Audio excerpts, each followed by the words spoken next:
compost is the most important amendment you can add to any soil, but you can never seem to make as much as you need. Fortunately, a little bit goes a long way. But in this video, I'm going to show you how to get the most out of your compost, no matter how much or how little you have, every time.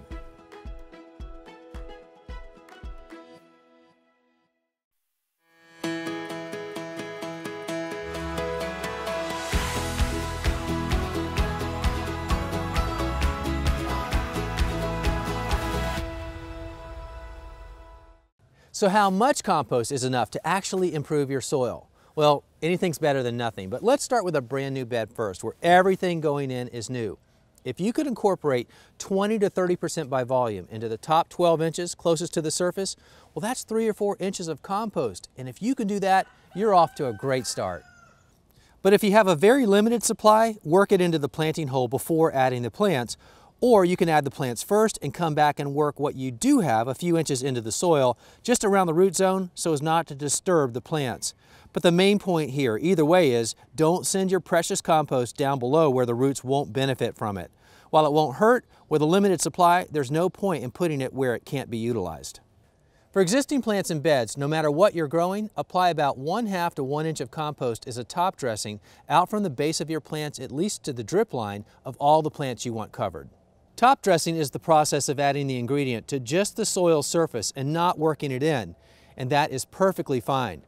The reason you top dress versus working it into the soil is so that you don't disturb the existing roots or soil network already in place below the surface.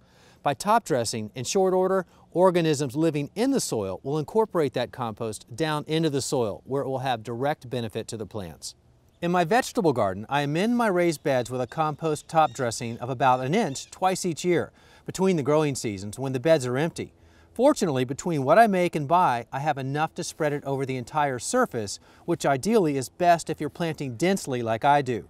Plus, it's so much easier to spread compost when there are no obstructions to hinder the process. Having a blank slate to spread the compost allows that to happen. So just remember, the key to using compost, especially when you have a limited supply, is to keep it in close proximity to the roots so they can take up the nutrients from the compost. So start with your most important plants first, put the compost at the base, and work your way out to the drip line. So how often do you amend or top dress your beds? Well, I try to do it twice a year in between the growing seasons when the beds are blank and I have all that room to spread the top dressing.